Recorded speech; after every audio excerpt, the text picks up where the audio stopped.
Good. All right.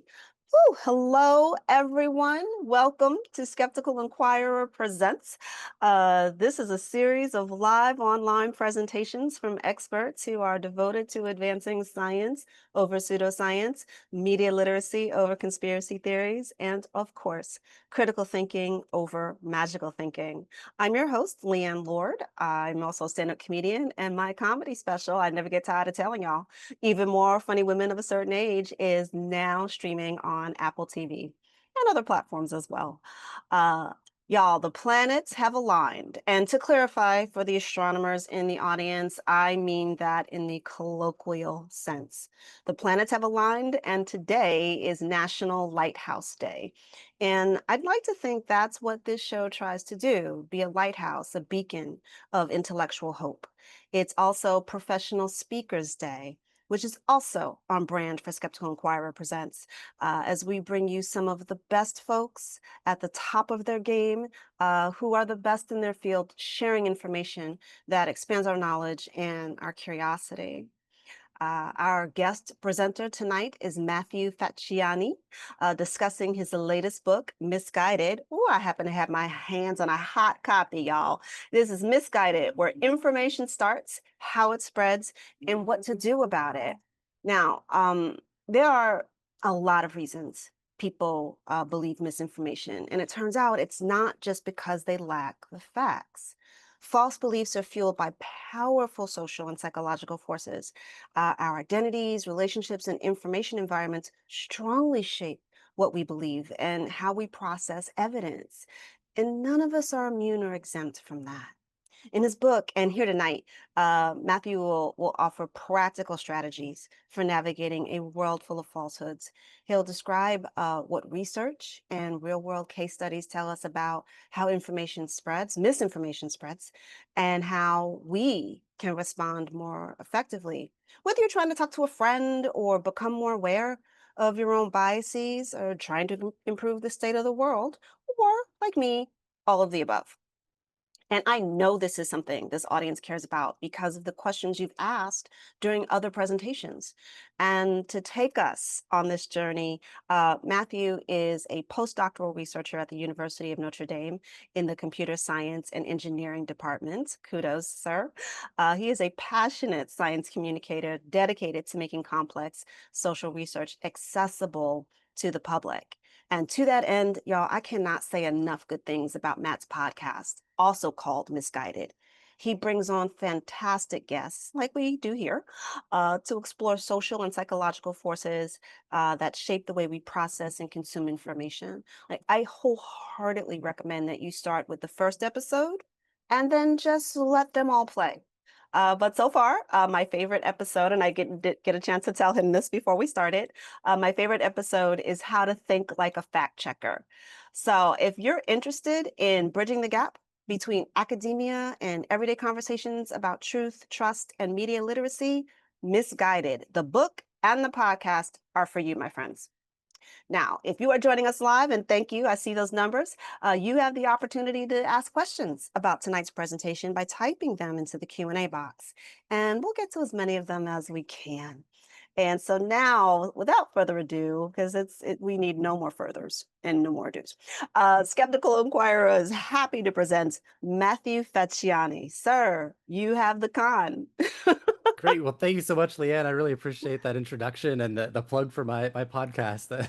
I really appreciate it. I'm glad you like it. It's been a lot of fun to work on that. And also my book, which just came out last month. So I will be talking about that today, as well as the main lessons from it, kind of a high level overview of some of the research. So I will share my screen and talk about some of the lessons from Misguided. So Misguided is all about the social and psychological forces of how and why we believe misinformation and what we can do about it. And before I dive into some of the lessons of Misguided, I wanted to share a brief journey of how I even wrote this book to begin with, since this is my first book, and I didn't really think I'd ever write a book, let alone this early in my career. And a lot of it starts with back in the summer of 2020. So I just defended my dissertation, I just finished my PhD, and I was looking for a job in a very difficult time to look for jobs. And I was also thinking a lot about health because of the pandemic we were in. And I was able to find this really great job studying health and how people process their attitudes towards health at Vanderbilt University. So that's where I worked right after that. So whenever I graduated, um, I was thinking about political behavior and political attitudes a lot and different social and emotional factors that influence political attitudes. But then going through the COVID-19 pandemic and working at Vanderbilt University in the Medicine Health Society department, I started thinking a lot more about health and health information more broadly, as well as misinformation. So I wrote this op-ed for the conversation describing how did mask wearing become so politicized. And people found this really interesting, and there was a lot of discussions about it. And it made me think maybe I could write another op-ed or maybe a series of blog posts or something. But I actually had a few colleagues and friends suggest it might be worth, trying to pitch a book to various publishers just and see what happens.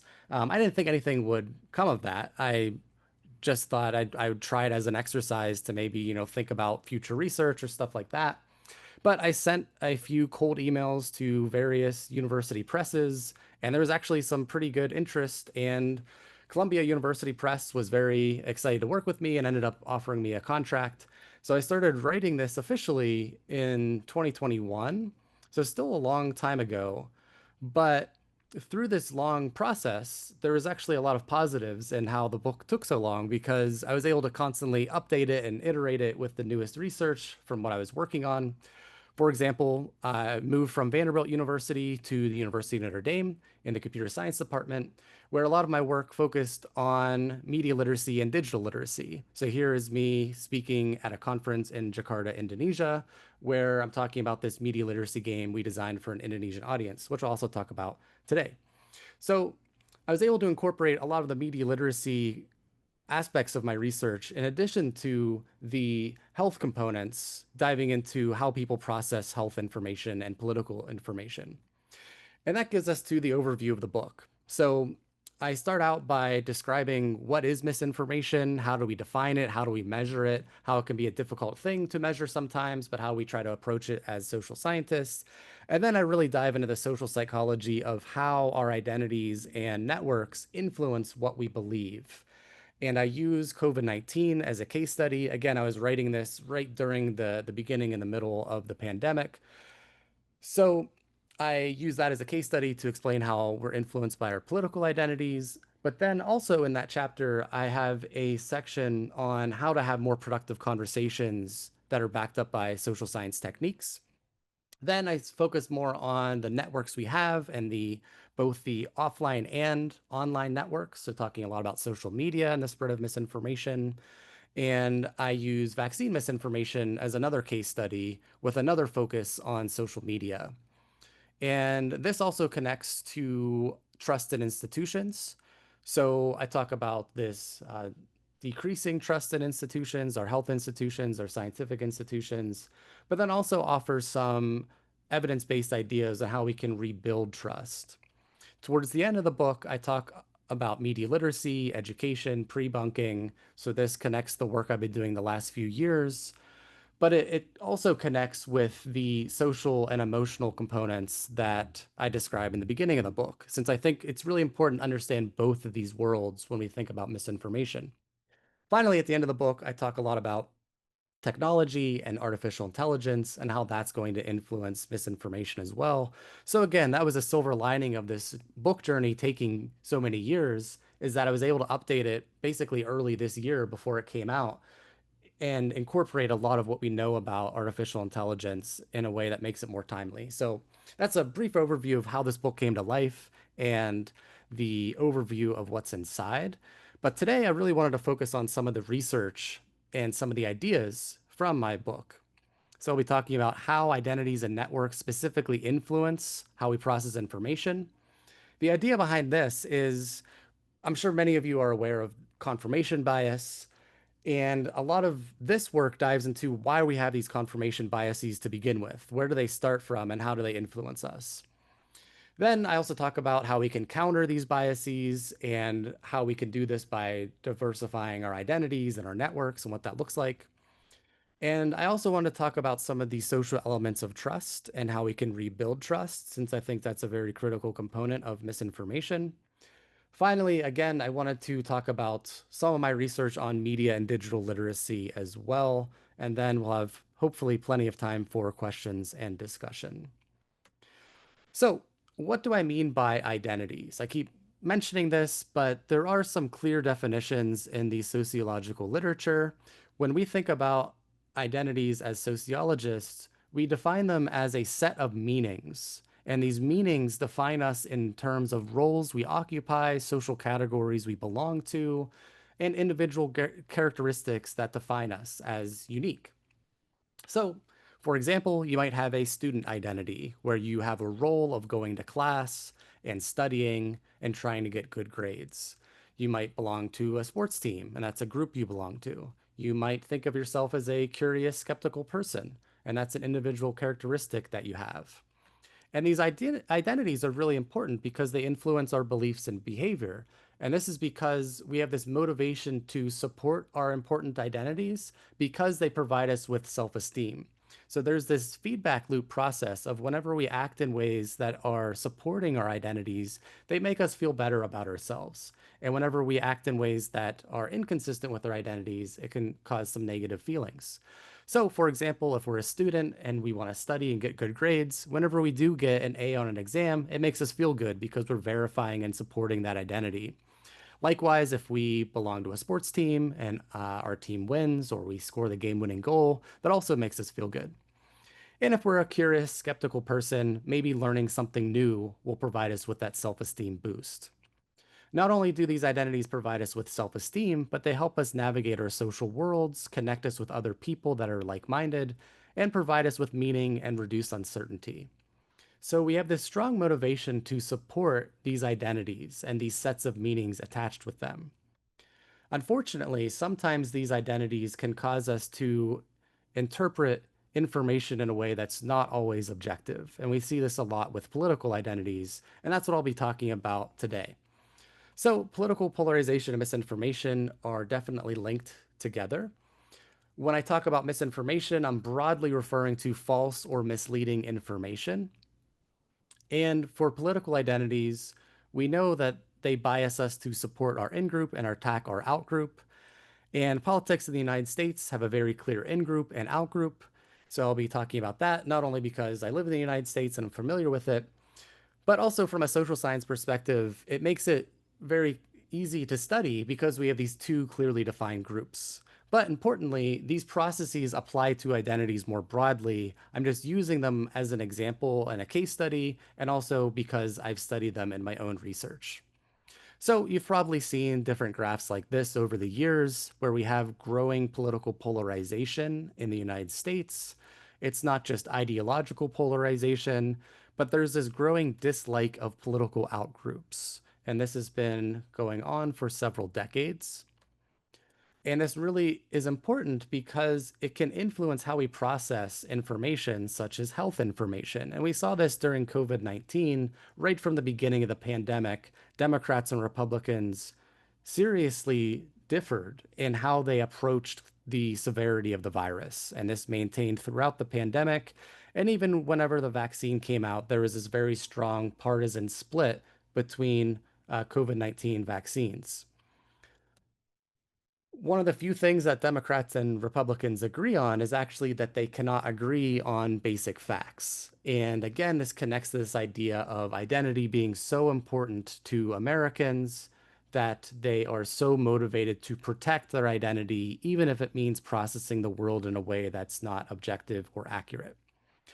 But I want to take this a step further, more than just these identity processes that bias us. So, yes, we have these identity biases, but how exactly do they work with other types of identities? Are there things we can learn about what contexts and conditions make us especially likely to be biased? And I think that's a really critical point because it's not so much that we have these political identities, it's also under what conditions do they make us most vulnerable to misinformation and bias. And I think what understanding social identity complexity can help us understand this. So, by social identity complexity, I just mean whenever we have many important identities that are independent from each other. And whenever we have these many identities that are distinct from each other, it predicts higher openness and tolerance to different groups, and it can reduce bias. And we know that when people have a lot of inner group contact, that actually predicts this higher social identity. So the opposite then is when there's a ton of overlap between identities. So the meanings you have associated with those identities are overlapping with each other. And this can increase their impact and their bias. And another thing that's important is that research has shown that identities become more important to us when they share identities with or meanings with other identities. So there's this reinforcement mechanism going on. And again, that's a condition that makes us especially vulnerable. So, to connect us to American politics, we can think of American polarization being linked to social identity complexity and a lower social identity complexity. Some political scientists have referred this to being these mega identities that really become all encompassing on how we view ourselves. So, if someone's a Republican or a Democrat, you can also know a lot about how they feel about a variety of attitudes, some of which go beyond politics. Some researchers have tried to unpack this social identity complexity and have argued that if we can understand how these identities overlap and influence us, it can actually depolarize us. So I think that's an important thing to understand when we think about how our identities influence us and how our identities influence other people. So to give you an example of what this looks like, a example of low social identity complexity would be when all of our identities are sharing 100% of the meanings. So this is an extreme example, but let's pretend we have a political identity and a religious identity, and they are completely in sync with each other. They don't disagree at all, and all of our politics and religion are completely aligned. And not only that, let's say we volunteer at our church. So that's another very important identity for us. And let's say we have a friend identity where we are friends with people at our church. This presents us with a narrow set of identities and a narrow set of meanings associated with those identities that constantly reinforce each other. So there's this very small subset of meanings and worldviews that allows us to navigate our world. And not only is it a narrow set of meanings, they are constantly reinforcing each other, and all of our self-esteem is dependent on this small set of meanings. So any information that challenges these small sets of meanings makes us feel like it's an entire attack on our entire sense of self. And it can be extremely negative, and we're extremely motivated to protect ourselves from feeling that negative emotion. So we might avoid information that makes us feel that way or interpret the information in a way that is consistent with our identities, which could be false information or a biased information. So you can compare this to higher social identity complexity. Again, it's okay if we have our political identity and religious identity, but we can think about them not being 100% overlapped. Let's say they don't even overlap very much. And let's say we also really care about being a volunteer, but we don't volunteer at our church. We volunteer at something like a pet shelter. And we have friends of different politics, different religions, and of different backgrounds. And this provides a much broader set of meanings. So we're not so dependent on this narrow set of meanings. So if we encounter information that challenges our politics or our religion, we're not so attacked by it because we have this broad reservoir of self-esteem that we can draw from. So we can think about our friend identity and our volunteer identity and how much meaning and self-esteem those provide us with whenever we encounter information that is threatening to our political or religious identity. And again, these identities are not overlapping so much, so they're not reinforcing each other and making them stronger. So this provides us with less susceptibility to misinformation and bias. Now, as I mentioned before, Democrats and Republicans are both motivated to process information in a way that affirms this identity. And some of my research has dove into this and found that there's this increased importance of one's political identity. Whenever people have this increased importance, it can actually bias them to be more vulnerable to misinformation. So again, if they have this really, really strong identity, then they're especially more likely to process information in a way that's consistent with it. But to add another layer of complexity here, we also have these identities intersecting with networks. So, for example, we know that people prefer to associate with people that share characteristics with them, which is called homophily in the literature. So, both Democrats and Republicans have these more politically homogeneous networks. And this has been measured on social media as well. Here's a couple graphs of Facebook friends. Blue dots are liberals, red dots are conservatives, and these represent a typical liberal profile and a typical conservative profile. So you can see how the networks look very different depending on your politics. Now, this is important because whenever we have lots of people on our networks that share our identities, it creates this mutual identity verification process. So these networks can actually create mutually reinforcing spirals of beliefs and misinformation. So, for example, you share something on social media, your friend who agrees with you likes it and shares it, and you're constantly verifying and supporting each other and making these identities more prominent and more important and more socially validated, which again can predict a greater susceptibility to misinformation. But the type of relationship does matter here. So, whenever we have shared agreement among our close personal ties, this can bolster political beliefs and endorsement of conspiracy theories. So if we have exposure to people who think differently than us, it can help, but only if it's a meaningful social tie. So for example, there was this great study that came out a few years ago that found that if you have exposure to the political outgroup on Twitter, it can actually increase polarization if it's a superficial tie, such as following a politician. So you're not really getting that meaningful connection that can depolarize you. So the closeness of ties is particularly relevant for belief commitment and that corresponding identity verification. So, as I mentioned earlier, I did some research studying political networks and beliefs, and I found that when there's this greater shared political agreement in one's network, it tends to predict a stronger political identity importance, which then makes us more vulnerable to bias and misinformation. So, when I studied this, I had Democrats and Republicans read political rumors and fake news headlines that aligned with their politics, and they were more likely to believe them. I also looked at how this can influence health information, such as attitudes towards vaccines. And I found a similar effect that a greater proportion of Democrats in one's network predicted greater support for vaccines, whereas a greater proportion of Republicans predicted more negative sentiment towards vaccines. And this was both for the COVID-19 vaccine and vaccines more generally. So far I've been talking about misinformation, which is this broad umbrella term about false or misleading information. Disinformation is involving intent. So this intention to mislead or deceive someone. So bad actors can do this and take advantage of our identity and network biases to promote whatever agenda they want. So it's important to be mindful of how they might do this.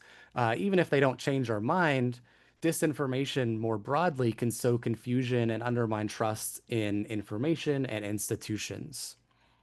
And another important thing to remember is that there's research showing that whenever people are lacking status and social support, they are especially vulnerable to extremism and propaganda.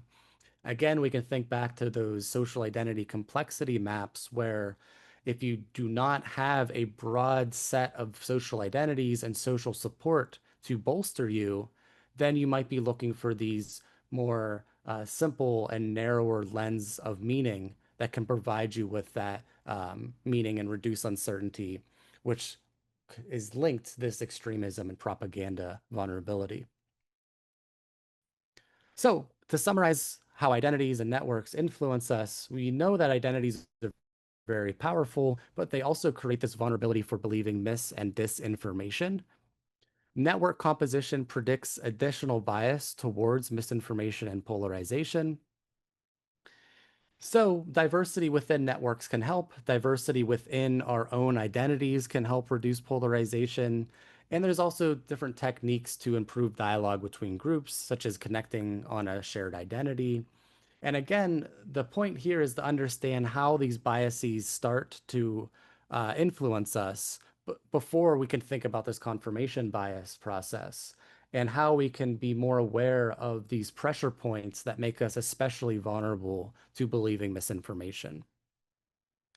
Of course, this can be very difficult for many reasons, which I'm happy to talk about in the Q&A.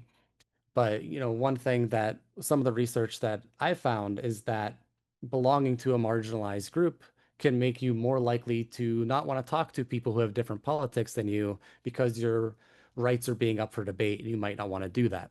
So there's a lot of nuances and caveats whenever we say, okay, we want to improve diversity within our personal networks, but this can be challenging for a variety of reasons. So the next social component I want to talk about is trust, because I think this is very, very important when we think about misinformation. First off, how do we define and evaluate trust in social science? Well, in social psychology, it's often evaluated from both competence and warmth. So competence meaning your ability, how skilled you are at a particular thing, warmth meaning how positive someone feels towards you and if they believe you have their best interests in heart. So this idea is really important because trust is built through social relationships. It's not purely just like how well they think you're going to do at a task. They also have to think that you are going to, again, have their best interests in mind. Another way to think about trust is also how we communicate. And there's research showing that scientists who acknowledge uncertainty when talking about their work are rated as more trustworthy. So it's important not to oversell things, especially if we change our minds later on. And again, this is a really critical point here because the social elements of trust really affect whether we listen to one person or group over another. So you might be wondering, why is someone listening to this TikTok influencer for a medical topic instead of a medical institution? Well, that TikTok influencer is in that person's phone every day. Maybe they're responding to comments. Maybe they feel like they have this relationship with them. And again, they believe that they have their best interests at heart. Whereas they don't might not have a personal connection with any doctor or physician or especially any medical institution. So this is where this can be this psychological distance between influencers and institutions where they might not be reaching people directly and not forming those social elements of trustworthiness. So this speaks to the value of science communication where scientists and health professionals can reach out to people directly to reduce that distance. This has been studied for a few years. One paper called Scientists Who Talk About Science in Their Local Networks as being a nerd of trust, because again, you already have that warmth in your local networks because people already know you and they already like you. So then you can share your expertise and your competence. A recent study that I worked on with a variety of countries found some really encouraging results that 83% of people do want to hear more from scientists and communicate their findings. So people do want to hear from scientists across these 68 countries. So it's just really important that scientists do that and do that in a way that can resonate with the audience they're trying to reach. So whenever we think about connecting science and communities, we can think about how connecting via a shared identity or a shared community can be helpful to use those identity processes to connect with people. There's a climate scientist, Dr. Catherine Heo, who talks about climate change to different evangelical communities, and she's an evangelical Christian herself. So that's a way she can connect via a shared identity when talking about a polarizing topic.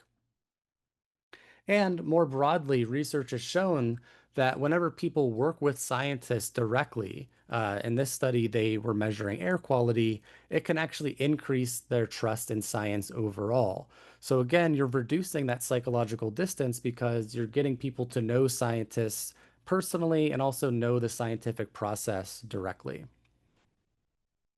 All right, so that's all of the social elements, this high level social psychology of how we process information. The last thing I wanted to talk about in my presentation here is education. So that's also a very important thing to consider. And more specifically, I'm going to be talking about media literacy, which is another broad umbrella term that involves a lot of different things, such as how to evaluate the credibility of sources and how to identify manipulation techniques, also how to reflect on our own biases, which I think is really important. We know that whenever people have these higher media literacy levels, they are better able to discern true and false headlines. So we do see this positive link between media literacy and discerning falsehoods from truth. But most people think they are better at detecting fake news than they actually are, so there's a lot of room for improvement here. One really powerful technique is this technique called lateral reading, which is what professional fact checkers use to evaluate sources. It involves not staying just within the article itself, but looking laterally across different tabs to find out what other people think about the author and what their motive might be, what biases the author might have, and how reliable the media outlet is overall. Do they adhere to journalistic practices? And then finally, the target of what audience they're trying to reach and what financial background they might have, who's supporting them, who's funding them. So, really thinking more broadly about a claim other than looking just within the confines of the article itself.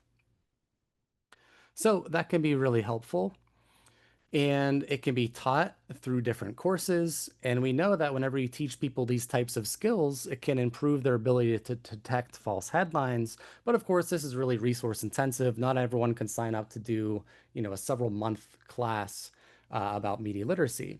So researchers have been developing what's called these prebunking games that are scalable and successful at helping people identify misinformation techniques online.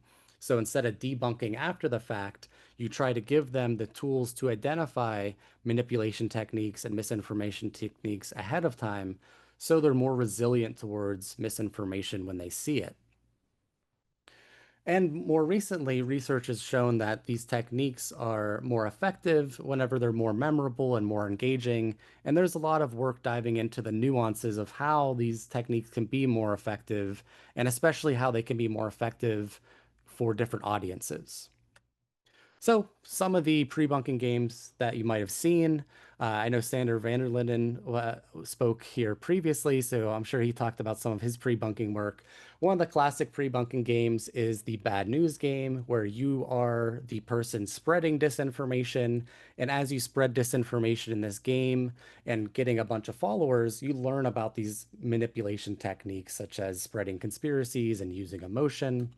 There's Breaking Harmony Square, which is a similar game, but has more of a focus on political polarization. And again, you're spreading chaos in this fictitious town, and you learn about these disinformation techniques as the person who is spreading disinformation in the game. A pre-bunking game that I helped develop and evaluate is called Galifacta. It was designed for an Indonesian audience, and it had a little bit different perspective here. So instead of being the person who spreads disinformation, you're actually trying to protect your friends and family against misinformation. So it's in the style of like a WhatsApp interface, since that's very popular in Indonesia. And in the game, your friends and family will send you these links to blog posts that they read, and you can actually click on them and evaluate them and respond if you think it's credible or not. So here's an example of your friend sending you a article about a tiger running around Jakarta. And when you click on it, it doesn't look very reputable. There's only rumors, there's no official sources. The image doesn't look like it's real. And you could say, no, I don't think this is true. And it describes why that's more likely to be a hoax. And you get badges through protecting your friends and family in this game. And we found that when people played this game, they were better able to identify false headlines, but also they were less likely to share false headlines. And importantly, it didn't reduce the credibility of true headlines. So it only reduced their uh, credibility towards these false headlines, which is an encouraging result. Another media literacy or digital literacy study that we recently did was trying to teach people how to identify image manipulation. So we had people look at various images, and in one condition, we gave them feedback on whether it was manipulated or not. So here you could see Mitt Romney holding a seashell that looks clearly planted, and you would learn what to look out for in these images. And we also would give brief digital literacy tips on what was going on, such as explaining what splicing looked like for image manipulation. And we compared this against a control group where they didn't get any feedback or any type of education. And we found that both feedback and education significantly improved people's ability to detect these manipulated images, which is really encouraging that we could very quickly teach people how to recognize these deep fakes, these manipulated images on social media. Now, a limitation of this is that deepfakes are always changing and AI is always evolving. But the encouraging thing is that these techniques can be taught very quickly and very effectively through a 5 minute game or so. So, in conclusion, why do people believe and share misinformation? Well, from my perspective as a social psychologist, I really focus on this motivation to protect our important identities and then affirm these identities through networks of people who agree with us and also support our meanings associated with those identities. So, in order to combat misinformation, we really need to understand and address these underlying social factors that make us especially vulnerable to believing misinformation. We also can do this by promoting media literacy, promoting digital literacy. And again, I think it's really important for us to think about how we can rebuild trust in institutions as well. So thank you all so much for listening to my presentation. If you have any questions that I can't get to today, feel free to email me or contact me on my website. As mentioned earlier, I do have a newsletter and podcast on Substack where I often talk about some of the latest research in misinformation and media literacy. And I'm also active on Threads as well as Blue Sky. So thank you all so much for listening to me, and I'm looking forward to answering your questions. Thank you so much. Matt, thank you. Thank you so much. And I will be joining you on Substack. I'm there, so I'm gonna go find you. Thank you. The things I post are not nearly as serious. I'm on Mhm. the lighter side, because I think we do need that balance. I was heartened when you mentioned that that the political parties, the one thing that they agree on is that they can't agree. That is just isn't that holiday dinner at everybody's house? When you were talking about the low and the high social identities, was it was it deliberate that it looked they each one looked like they were in a bubble, but just one bubble was bigger than the other if you had a high identity, and then your personal bubble was smaller if it was low? Was that intentional that you did it that way? That no matter where you are, you're still in a bubble? That's an interesting observation. Actually, I didn't intend to do that, but that's Mm, true. That's true. I guess you can think of it as like a narrower bubble or a bigger bubble yeah. because we all have Yeah. these bubbles, and that's kind of the larger point is like, yes, we all have these social biases. So it's a matter of like under what conditions can we reduce their impact? And one way to do that Yeah. is expand it. So yeah, that's a good point. It while I was listening to you, it reminded me of when it was time for me to go to college. My father was very involved, and he wanted me. I ended up going to school here in New York City, in Manhattan, at Baruch, because he wanted me to be around all kinds of people. Because prior to Hmm. that, it was right here in the neighborhood. I knew everybody. Everybody knew me, and he goes, "No, I need you to meet more people. You know, essentially to get out there to be exposed to more things." And that, for the folks who know me, you know, as someone who's not religious, that was really the thing that pushed me. Like Hmm. I'm meeting people who weren't Catholic for the first time.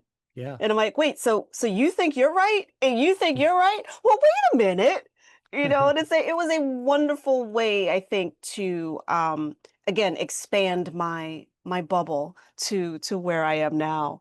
Yeah. Um and yes, when you thank you for mentioning if you are in a marginalized group, um, in 2025, I can't believe these are words. You are hesitant about having conversations that somehow question your humanity or your Hmm. identity, and it is sometimes easier to turtle in, but that doesn't help either. And there were a couple of other things. Oh, when you mentioned trust and warmth, my Hmm. alarm bells went off because that's where confidence men shine. Hmm. Like that, Yeah. I mean, there's always, the PT Barnums of the world that know people are going to be swayed if they say it with confidence and warmth. Like, of course, I'm not going to steal your house. Just sign this line. Just sign right here. Yeah. Um, and I would love you to mention, if you can, a source for all of us, but I'm really asking for me. How do we spot manipulated images? Because I've given up on Pinterest. Like it's all AI. Nobody's house looks like that. And I people focus on kids Hmm. a lot in terms of media literacy and all of this stuff because they're in school, they're a captive audience. But for adults like me who, just want to enjoy Instagram, and it's like, wait a minute. I would love to have some of those tools in my pocket, in addition to your book. So thank you for mentioning that and the lateral reading that was in that episode of the podcast. Yeah. I was so happy about.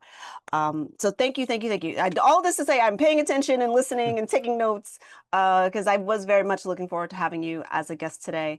And I do want to get to the comments that folks have made here. There was one Yeah. question, I don't see it here anymore. What was your thesis? I'm curious as well.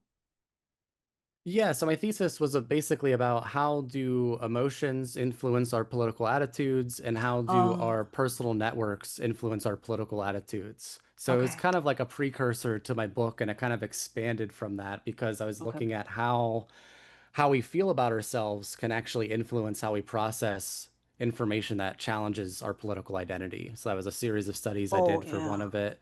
And then the other one was looking at, okay, again, like who do we associate with? And then based on knowing who we associate with, can we predict how extreme our political beliefs will be? And what I found was just having one person different in your social network can actually make a really big impact. So all it takes is one voice that's different can make a really big influence.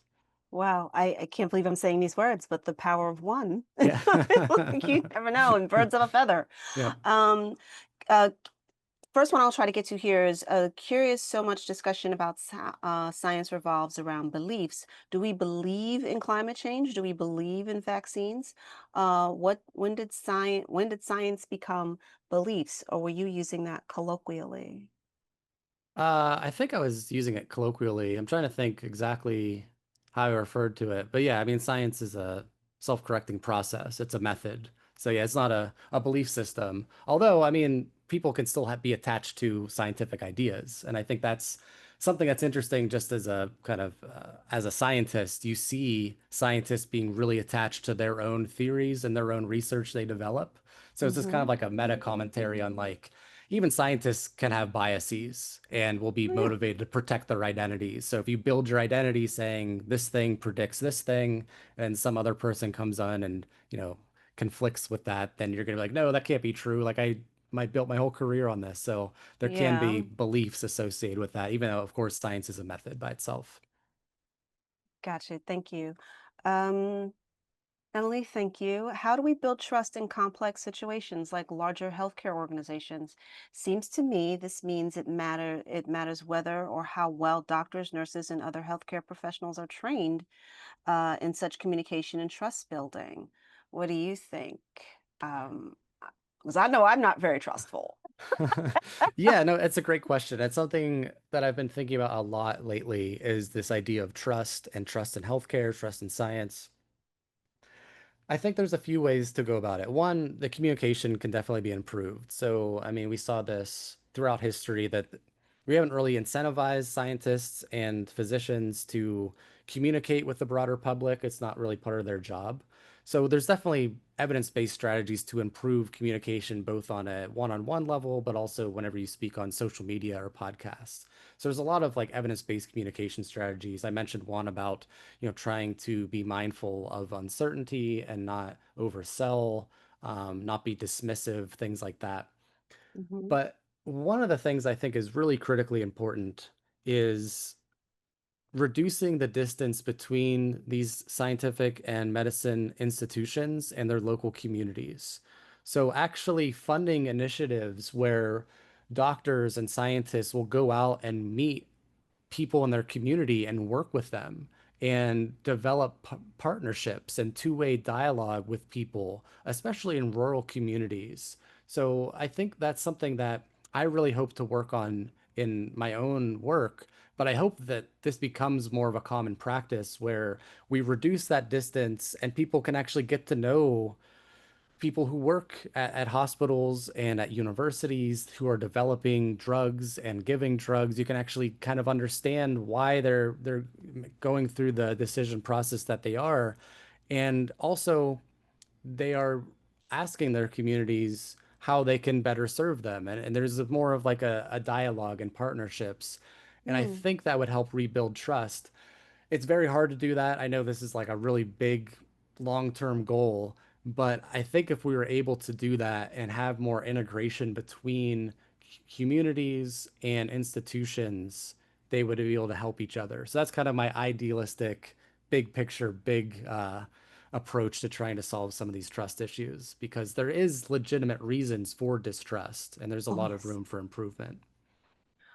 I will add to your optimistic, and I'll for myself say maybe Pollyanna outlook that perhaps what would fix this if we had universal health care with when everybody having access to Hmm. help and not having health care tied to employment, which is insane to me. You deserve to be able to see a doctor whether you have a job or not.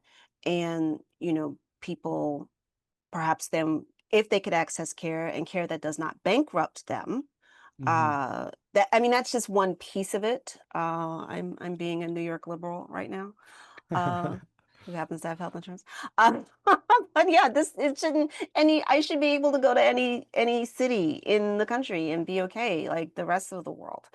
Um, but yeah, if we democratize healthcare a little bit better, if I'm using that word correctly.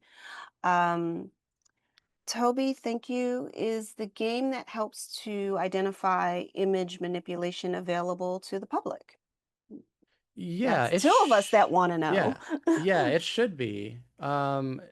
It was I was I was working with a PhD student who developed it, and we had it Oh, during the survey when we were running our experiment. okay. Um, I think it was findafake.com, but I don't Ooh. know. But I should double check that because that might be something else. But yeah, Yeah, it's that'll take me down a rabbit hole. I'm like, what happened to Leanne? Oh, I don't know. She turned to an yeah. AI. Yeah, I can post that later. We might have taken it down Mm. afterwards. But But again, that information is out there, is what you're yeah, it's saying. out there and more broadly. So that was, I don't know if that'd be even be the best way to learn about manipulated images. It was kind of like a very specific thought process of image manipulation. There are organizations like the News Literacy Project that does a really good job Hmm. promoting content on how to identify manipulated images, AI deepfakes. So I'd recommend that organization more than the game that we did because they're Okay. constantly creating content on this very thing. I'm put in mind of the Pope who passed when we got the new Pope, not this one, but the one before. And he's in a Mhm. puffy bomber coat. Do you remember Yeah. this? The Pope in a rapper's jacket. And I Yeah. remember I saw that. I was like, oh, that's cute. He must be cold. It did not occur to me until later. I'm like, oh, this is totally wrong. Um, is there a way to deal with the big influencers that spread information? We have 1A, and forgive me, I don't know what 1A means, but it seems out of control now. Is I think 1A, the First Amendment, maybe they're referring to. Oh, I thought there was Uh, some internet rule, but what am I? There's no internet rules, everybody. What are we doing? But yeah, people. And you brought this up in your talk. People turning to the influencers who they think they have a yeah, relationship with that they don't, and they're spreading information. And Star Kitty 69 wouldn't lie to me. right. Yeah, no, they really trust them. They've really developed these parasocial relationships. So, I mean, one way to do that is to get more good information out there and make it engaging. And I know more scientists are doing this and trying to do this. It's an unfortunate asymmetry, though. I think that's an important thing to remember is like it's much easier to just lie to someone and tell them what they want to hear than to give them reality that might be much less satisfying. So Hmm. that's like an uphill battle is like there's always going to be people lying and manipulating. So one way again is to try to at least be present in these spaces, which I think more scientists are doing.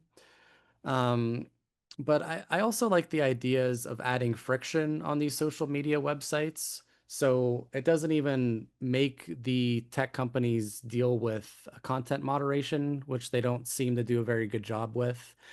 But some things that they could do is just slow down the virality of everything. So not everything's spreading so quickly and so widely because we know more emotional, sensationalist content spreads much more quickly. So trying to turn down those dials of the algorithm could be helpful and just try to get people to think before sharing. There's some prompts that you can use to try to do that. To just try to balance the scales a little bit because yeah, it's very unequal at the moment. Yeah, I've noticed a trend on mostly Instagram. That's where I spend most of my very short social media time now. In the comments, someone will chime in and go, "Lawyer here, doctor here, scientist here," and then they'll give their very long, or sometimes very, or their comment on why this isn't exactly right, or Hmm. hey, the amendment really says this, or hey, the science on this is such and such. And I find I love that. And I'm probably maybe even trusting too much in that, but it's nice to see that pushback is happening, Yeah. that the professional folks are wading into the comments to at least put that bug, that little tickle, like, huh, maybe this isn't accurate. Yeah. I'll share a quick story. I do a joke in my act, and this really happened. My I was telling my fiance about something that I read online, and he looked it up and he said, "Oh, that's true." And I said, "Baby, did you just fact check me?" And he said, "Yes." And I said, "I love you." You gotta love somebody to go, "Hey, wait a minute, I don't think you should," or let's verify that. And he was a Mhm. former journalist, so that's Mm. where his mind goes. But yeah, Yeah. it is an act of love to not let folks run around half cocked with Yeah. bad ideas and bad information, and verify. Um, and that's what leads me to this question. I think all inquiring minds want to know: is there a simple question we can ask ourselves when we hear new information to hold that information to the test of reason? What is this magic question? That's a good question. Um, I think if I were to create the simplest question for us when we encounter new information, I would ask us to reflect on how does it make us feel. So really try to be mindful of our emotions because we know that misleading content and polarizing content and disinformation, it tries to prey on our emotions and make us really angry or upset. And if we see something online that makes us really upset, first be aware of that emotion, realize that, hey, there's a lot of people trying to lie to me and deceive me on the internet. And maybe that's what's going on there. Maybe not. There's a lot of really awful things happening. So it could very well be true. But I think if we have like our first instinct of being reflective instead of reactive, I think that'd be very helpful. I like that very much. I'm writing that down so I remember that, reflective instead of reactive, because man, it is so easy. Your Yeah. fingers just start flying on the keyboard, or you're like jamming your thumbs into the phone, and that should be your clue. Like, wait a Yeah. minute, let me At least the take a first breath thing. Yeah. here. You Hmm. know, I had a friend who used to say, before you hit send, ask yourself, do you want to make an enemy or do you want to make a friend? Yeah. That's good And advice. that sentence was like, okay, I'm responding in anger, and that's not, if I'm not angry all the time, and it's not a considered thought, what am I doing? And Hmm. do I have to do this right now? Right. We're talking about cats. or whatever you happen to Right. be looking at. But absolutely love that, being reflective over reactive, I think is a nice thing.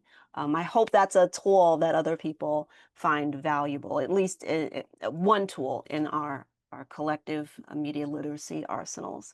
Yeah. Um, how is it best to handle, oh, here we go. Here, how is it best to handle strong negative reactions from some who encounter disagreement with their existing opinions? Whew, I think we're talking about Christmas Yeah. dinner right now. Some see a contrast of opinions as a personal attack on them or intuit the disagreement as an insult. Right. Yes, I absolutely agree I used to be one of those people and it's very difficult, Mhm. but how do we handle that?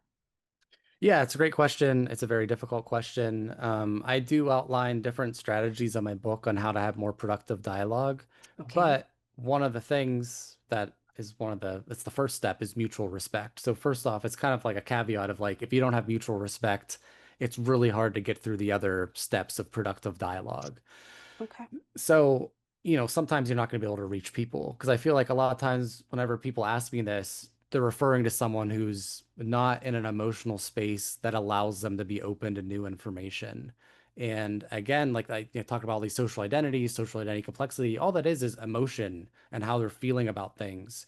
And sometimes their defensive biases are so strong that any like suggestion that you might challenge their identity makes it feel like their entire sense of self is being attacked. So the short answer is you can't reach everyone. I know it's kind of a boring, unsatisfying answer, but there are strategies you can use to try to connect with shared interests, shared identity, be thoughtful in how you reframe whatever you're trying to connect to them. So, if they really care about an issue that you disagree about, but maybe you can present the issue in a way that connects with them on economics or something, even if they don't care about the social justice side of it, for example. So you can think about that and trying to use this like street epistemology of revising how we're speaking and asking questions. So instead of asking like, why do you believe something? Just even asking, how do you know that's true? Just really reframes the whole conversation because you're forcing them to think about the step-by-step mechanism that explains their belief instead of just, well, why do you think it's true? It's like, I think it's true because my favorite politician told me. And it's like, it kind of Mhm. short circuits that. So, really trying to get in the nuts and bolts of how they came to this conclusion is helpful. And always do it in person if you can. Like online debates are usually a waste of time and unproductive. So just the thing, social media, I'm on social media often, and one thing I often think about is whenever I get negative comments about whatever type of issue that I was speaking about, I often think about how people are using social media in different ways. And sometimes Mhm. people are using social media as a way to vent their emotions and process their emotions in real time. So it's not even so much that they're mad at you, the person. They're Mm. upset, they're having a bad day, they see something that relates to something that makes them angry, and they say something that kind of is venting and processing those feelings, and you just happen to be the target, the accidental target to their feelings. So I try to be mindful of that whenever I see people say these really awful things on the internet. It's just a way of them like managing their emotions, which I think is interesting. But that's kind of an adjacent topic. But I think it's the broader point is to be mindful of where people are coming from and why they might have these social and emotional biases and defensive biases.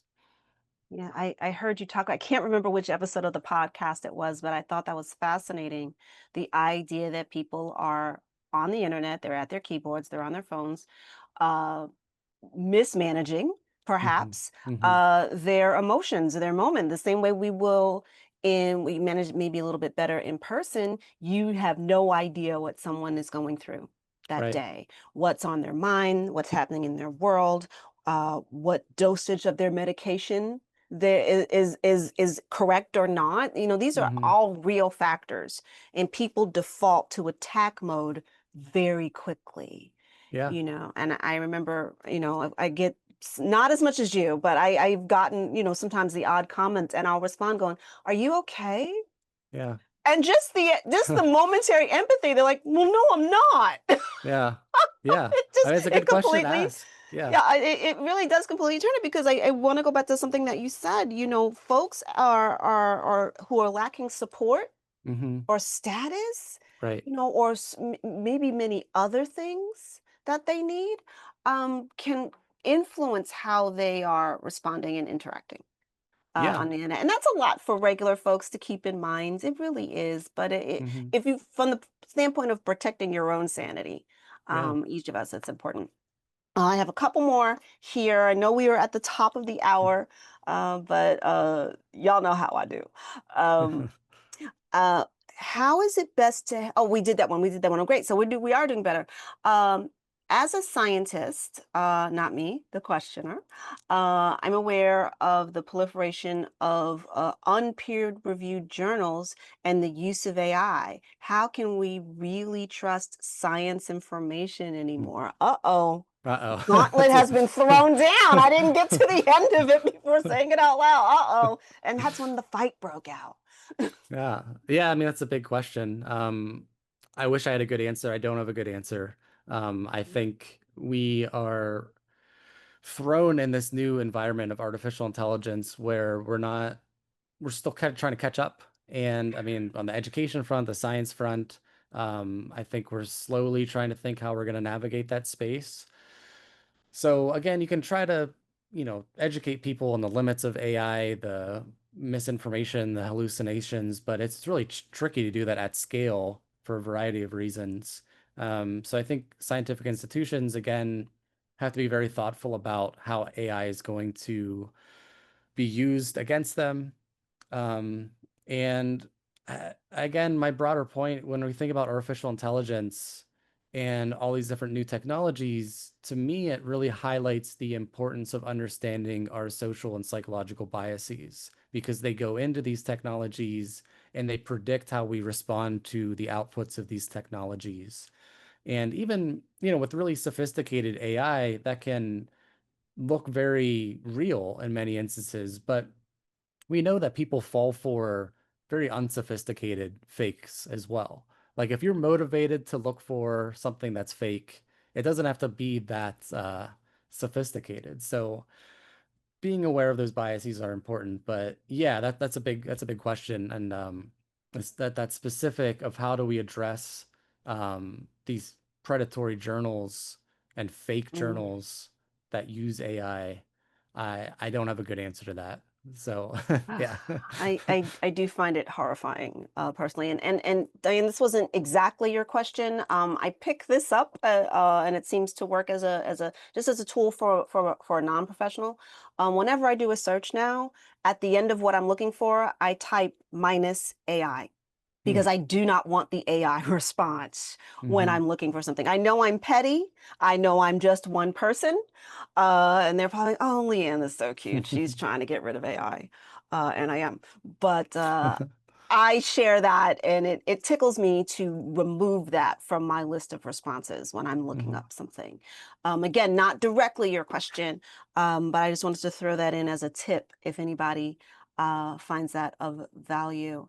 It also speaks to Um, the importance of these institutions regaining trust because ultimately, if we have yes. humans evaluating the science, outside of AI, then we can say, okay, like hopefully we get to a place where we can trust scientific institutions again and know that there's a network of scientists who are correcting each other and we'd be like, okay, this is from a good source. So that's again the dream, the optimism is we get to a place where we can trust scientific establishments. That would be nice. Yeah. And thank you. I avoid AI for all purposes. Yes, thank you very much. I can think for myself. Thank you very much. Read and write, and I use M dashes, whatever. Um, Matthew, thank you. Thank you so much for your work. And and the podcast and all of it, and for being such a lovely guest with us today. And everybody, if you missed any of tonight's presentation, it has been recorded and it will be available at skepticalinquirer.org. And as always, my thanks to Skeptical Inquirer, the Center for Inquiry, and of course to all of you in the audience for choosing to spend your time with us tonight. My name is Leanne Lord, and until next time, thank you and good night. Good night, Matt. Thank you Thanks. so much. Thank you. Take care. You too.